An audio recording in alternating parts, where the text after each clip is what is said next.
नमस्कार छात्रों। आज दिनांक 28 जून 2021 बार सोमवार को आज की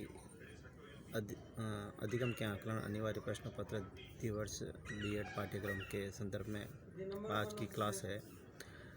आज की क्लास में हम अधिगम के जो क्षेत्र हैं उन क्षेत्रों के बारे में विशिष्ट गुण के आधार पर जो आकलन है वो आकलन के बारे में चर्चा कर रहे हैं। जो वर्गीकरण आकलन का होता है उसमें हमने उद्देश्यों को पढ़ लिया, क्षेत्र को पढ़ लिया। आज हम विशिष्ट गुणों के आकलन के वर्गीकरण के बारे में हम पढ़ेंगे। अब वर्गीकरण के आकलनों में विशिष्ट गुणों के आधार पर हमने उपलब्धि का अध्ययन कर लिया था।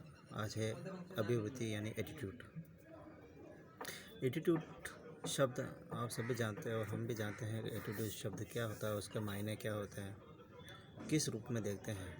एटीट्यूड को तो मतलब होता है नज़रिया, एक दृष्टिकोण, एक जो अपने तरफ से कहे जाए अपने जो अनुभव के आधार पर जो भी बात कहनी है, जो देखा है या जो दशा है, जो मनोवृत्ति है, उसको हम एटीट्यूड कहते हैं।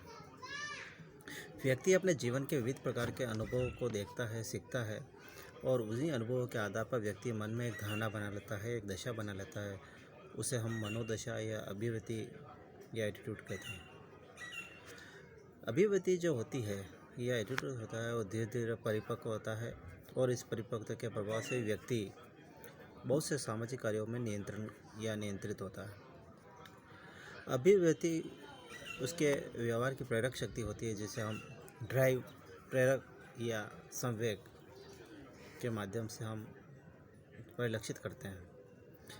अभिवृत्ति जो होता है एक सामाजिक संप्रत्यय है और इस सामाजिक संप्रत्यय में हम सामाजिक व्यवहार को परिलक्षित करते हैं, उसके बारे में मानसिक पक्ष बनाते हैं, उसकी सोच विकसित करते हैं, उसकी एक धारणा, दशा, मनोवृत्ति विकसित करते हैं। ये विभिन्न विषयों में भी इसका प्रयोग होता है, जिसमें समाजशास्त्र है या मनोविज्ञान है, शिक्षा शास्त्र है, राजनीति शास्त्र है, इत्यादि विषयों में भी इसकी एक सोच समझ विकसित होती है। मनोवैज्ञानिक तो अभिवृत्ति को बाह्य व्यवहार का एक अभिप्राय मानते हैं और इसके अनुसार ही किसी व्यक्ति, वस्तु या संस्था, स्थिति या किसी विशेष व्यक्ति के प्रति जो अपने विचार होते हैं, इन विचारों को अवगत कराती है। अभिवृत्ति एक मानसिक तत्परता से जुड़ी हुई एक विषय वस्तु है, जिसका विकास धीरे धीरे होता है, एक साथ नहीं होता। और इसका एक संगठन का जो व्यक्ति द्वारा जो अर्जित गुण होते हैं या अनुभव होते हैं, उन अनुभवों के आधार पर भी वह गत्यात्मक प्रवृत्ति विकसित करता है। साथ ही साथ इसमें सकारात्मकता और नकारात्मकता दोनों ही एटीट्यूड उसमें सम्मिलित होते हैं और इसमें अभिवृत्ति जो होती है वह प्रत्यक्षीकरण, प्रिस्क्रिप्शन के आधार पर ही तय की जाती है। व्यक्ति जब कुछ वस्तुओं को प्रत्यक्षीकरण या देख लेता है और देखने के उपरांत अपनी एक सोच विकसित करता है, एक अपनी मनोदशा विकसित करता है, एक धारणा विकसित कर लेता है और वह धारणा उसकी मनोदशा बन जाती है, उसकी एटीट्यूड बन जाती है और यही एटीट्यूड उसके विचारों में भी परिलक्षित होता है। अब एटीट्यूड कैसा होता है, वो सामाजिक होता है या धार्मिक होता है, किस रूप में होता है, शिक्षा से जुड़ा होता है, किस संदर्भ में रहता है, ये पहले ही तय नहीं किया जाता। तो एटीट्यूड जो शब्द होता है, एटीट्यूड शब्द में मूलभूत बात होती है, वह होती है मनोदशा या एक दृष्टिकोण विकसित होता है, जिसे मनोवृत्ति कहते हैं। अन्य धारणाओं में हम अभिवृत्ति को ज्ञानात्मक, भावात्मक और क्रियात्मक संदर्भ में देखते हैं और मानव व्यवहार की दृष्टि से 1920 में मनोविज्ञान में मूल प्रवृत्ति के रूप में इसकी अपनी धारणा, एक अवधारणा महत्वपूर्ण रूप से विकसित की गई थी, जिसको हम एटीट्यूड या अभिवृत्ति के नाम से परिलक्षित करते हैं। बहुत सारे ऐसे जो मनोवैज्ञानिक रहे हैं या दार्शनिक रहे हैं, उन्होंने अपनी अपनी एक स्तर पर परिभाषा बताई। जैसा कि फ्रीमैन ने, जो एक बड़ा दार्शनिक रहा है, उसने अपनी एक परिभाषा एटीट्यूड के संदर्भ में बताई है, वो मैं पढ़ के सुनाता हूँ आपको। अभिवृत्ति किन्हीं निश्चित परिस्थितियों, व्यक्तियों, वस्तुओं के प्रति संगत रूप में प्रत्युत्तर देने वाली एक स्वाभाविक तत्परता है। अभिव्यक्ति एक निश्चित परिस्थितियों, व्यक्तियों और वस्तुओं के प्रति संगत देने वाली एक स्वाभाविक तत्परता है, जिसे सीखा जाता है कि किसी व्यक्ति विशेष में प्रत्युत्तर देने की लाक्षणिक रीति या लाक्षणिक एक परिणति बन रही है। इस तरीके से फ्रीमैन ने एक अभिव्यक्ति की जो परिभाषा दी, उसी तरह से ओलपोर्ट ने भी एक मनोवैज्ञानिक रहे हैं जो बहुत ही अच्छा व्यक्तित्व संबंधी, पर्सनालिटी संबंधी बात करते हैं, जिसमें अभिवृत्ति उसमें एक स्वरूप है। अभिवृत्ति समस्त संबंधित वस्तुओं और परिस्थितियों के प्रति व्यक्ति की प्रतिक्रिया के पर निर्देशात्मक व गत्यात्मक प्रभाव डालने वाली तत्परता से एक मानसिक स्नायु अवस्था है या प्रक्रिया है। कुल मिला के जो बात की जा रही है कि मानव के मस्तिष्क में जो वस्तुएं सीधा उसको स्थिति परिस्थिति उसका जो प्रभाव डालती है और वह गत्यात्मक होती है और तत्परता के साथ उसका एक प्रभाव पड़ता है। दूसरी परिभाषा कैच और कचफील्ड ने डाली थी। अभिवृत्ति की परिभाषा व्यक्ति की दुनिया से किसी पहलू की ओर प्रेरणात्मक, संवेगात्मक, प्रत्याशात्मक, विचारात्मक प्रक्रियाओं का एक स्थायी संगठन है। ये कैच और फील्ड ने उसने परिभाषा डाली है। फिर अगली परिभाषा ब्राउन के अनुसार है।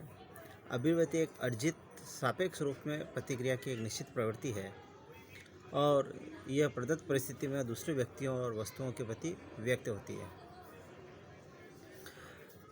अब अभिव्यक्ति की विशेषताएं, क्या क्या विशेषता है अभिव्यक्ति की, उन विशेषताओं के बारे में हम चर्चा करते हैं। अभिव्यक्ति की जो विशेषता है, पहली विशेषता है कि अभिव्यक्ति हमेशा व्यवहार को एक दिशा प्रदान करती है। दिशा प्रदान करने से तात्पर्य है कि व्यक्ति अभिव्यक्ति की जो विशेषता है वह परिस्थिति और समूह के अनुसार व्यक्ति को एक निश्चित दायरे में एक व्यवहार करना सिखाती है और उसी व्यवहार के आधार पर बालक या व्यक्ति उस स्थिति परिस्थिति के अनुसार व्यवहार करता है। अब बात आती है कि इसका पूर्वानुमान लगाया जा सकता है, क्या व्यक्ति उसके अनुसार व्यवहार करेगा नहीं करेगा, तो हाँ, उसका पूर्वानुमान लगाया जा सकता है। फिर दूसरी बात आती है विशेषताओं में, यह एक संगठन है, ऑर्गेनाइजेशन। यह एक ऐसा ऑर्गेनाइजेशन है जिसमें अभिप्रेरणात्मक, संग्रहात्मक, प्रेरणात्मक, परीक्षात्मक, ज्ञानात्मक, हर तरीके से संगठन की संज्ञानात्मक संज्ञा दी है। इसमें मनुष्य वस्तु और परिस्थिति के अनुसार अपने विचारों पर चिंतन करता है और उसी के अकॉर्डिंग उसमें प्रेम, घृणा, सहानुभूति, स्नेह, दया, ये सभी भाव उसमें विकसित होते हैं। फिर तीसरा होता है प्रत्यक्ष दर्शन, डायरेक्ट एक्सप्रेशन। जो बात हो रही है प्रत्यक्ष दर्शन की, जो बात आ रही है, ये इसकी तीसरी विशेषता है और इसका प्रत्यक्ष दर्शन होता है। इसका स्वरूप कभी भी अप्रत्यक्ष नहीं देखा जा सकता है, सीधा प्रत्यक्ष रूप से देखते हैं। सकारात्मक और नकारात्मकता का जो स्वरूप है, ये इसकी एक अगली विशेषता है। सकारात्मक और नकारात्मक दोनों तरीके से एटीट्यूड दिखाई देता है। अब सकारात्मक भी हो सकता है, नकारात्मक भी हो सकता है। ये किस रूप में? ये लोगों में एक दूसरे के प्रति जैसे प्रेम, घृणा, पसंद, नापसंद, रुचि, अभिरुचि, आकर्षण, विकर्षण, सहयोग, असहयोग या पक्ष विपक्ष अभिवृत्तियों से जुड़े हुए होते हैं। ये रूप देखने को मिलता है और सकारात्मक, नकारात्मक दोनों रूप उसमें मनोवृत्तियों में दिखाई देता है। अभिवृत्ति गत्यात्मक होती है, हाँ होती है। ये पांचवी बड़ी विशेषता है कि यह गत्यात्मक होती है। इसमें स्थायित्व का तत्व नहीं पाया जाता और ये जो सीख है वो समाज द्वारा सीख जाती है। व्यक्ति में ज्ञान, अनुभव और परिस्थितियों के अनुसार उसमें ये आवश्यक परिवर्तन होते रहते हैं।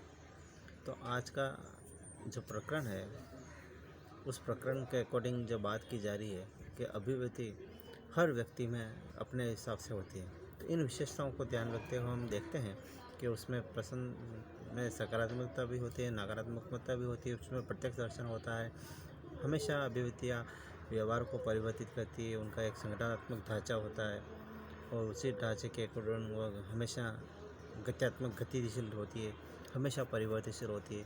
कभी सकारात्मक भाव आ जाता है, कभी नकारात्मक स्वरूप आ जाता है। इस तरीके से जो अभिवृत्ति होती है वो परिवर्तित होती रहती है। तो आज की कक्षा यहीं तक, कल अगली कक्षा में हम इसके बारे में आगे चर्चा करेंगे।